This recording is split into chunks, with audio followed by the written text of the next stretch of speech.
শুধুমাত্র আলু দিয়ে তৈরি ক্রিস্পি পটেটো বলস।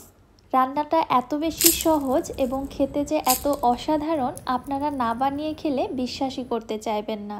আসসালামু আলাইকুম everyone, welcome back to my channel.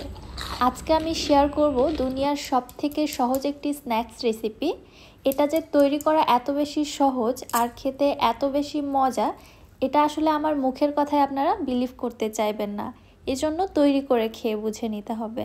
চলুন কথা না বাড়িয়ে রেসিপি দেখে নেই। বিসমিল্লাহ। ফার্স্টে এখানে আমি 5টি কাঁচা আলু নিয়েছি। এই স্ন্যাক্সটি খুবই বেশি মজার। আমি রিকোয়েস্ট করব আপনারা তৈরি করলে একটু বেশি পরিমাণেই তৈরি করবেন, এছাড়া কিন্তু কারাকারি লেগে যাবে। পরবর্তীতে আপনি আর নিজেই ভাগে পাবেন না। ফার্স্টেই আমি আলুর খোসাটাকে পিল করে নিচ্ছি।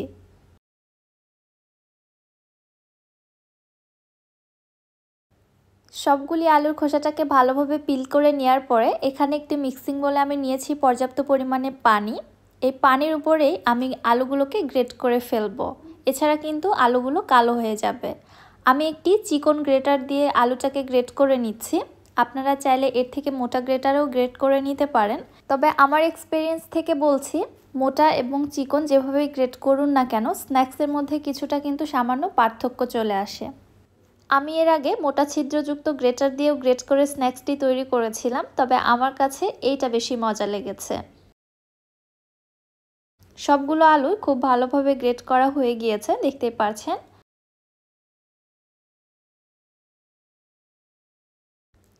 এইবারে এই আলু কুচিগুলোকে কয়েকবার পানি বদলিয়ে একদম পরিষ্কার স্বচ্ছ পানি বের হওয়া পর্যন্ত ধুয়ে নিব।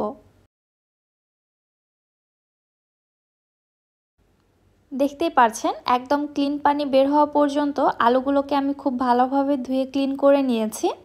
এবারে এই আলু কুচিগুলোকে হাতের সাহায্যে চিপে এক্সট্রা পানিটা ফেলে দিতে হবে।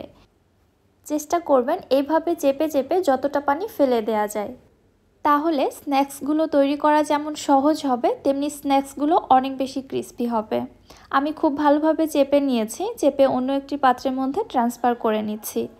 দেখুন আলু কুচিগুলো কত বেশি ঝুরঝুরে হয়েছে, এর মধ্যে কিন্তু কোনো এক্সট্রা পানি নেই। এবারে আমি এর মধ্যে দিয়ে দিচ্ছি 1 চা চামচ মরিচের গুঁড়া। ঝালটা আপনারা আপনাদের পছন্দ মতো দিয়ে দিতে পারেন। 1/4 টিস্পুন দিচ্ছি সাদা গোলমরিচের গুঁড়া, 1/2 চা চামচ হলুদের গুঁড়া এবং স্বাদ মতো লবণ। আমি এখানে সাদা গোলমরিচের গুঁড়াটা ব্যবহার করেছি, আপনারা চাইলে কালো গোলমরিচের গুঁড়াটাও ব্যবহার করতে পারবেন। এখানে সবশেষে দিয়ে দিলাম 1/3 কাপ কর্নফ্লাওয়ার। কর্নফ্লাওয়ারের পরিবর্তে এখানে অন্য কোনো কিছুই ব্যবহার করা যাবে না, কর্নফ্লাওয়ার দিয়ে এই স্ন্যাক্সটি তৈরি করতে হবে।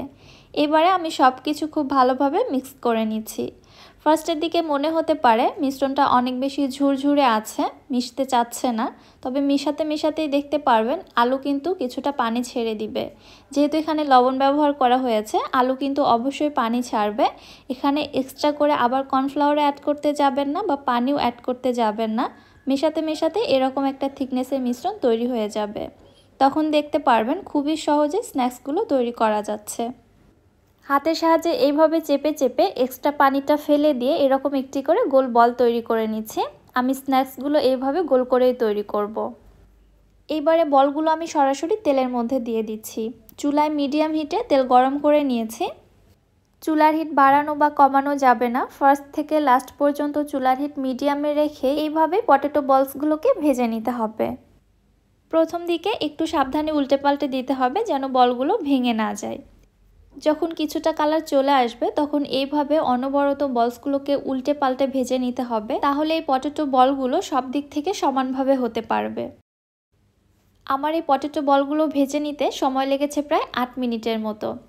একটু সময় নিয়ে ভেজে নিতে হবে, তাহলে পটেটো বলসগুলো খুবই ক্রিস্পি হবে। খেতে যে কি মজা আমি আপনাদের আসলে বলে বোঝাতে পারবো না, আপনাদের তৈরি করে খেয়ে বুঝে নিতে হবে।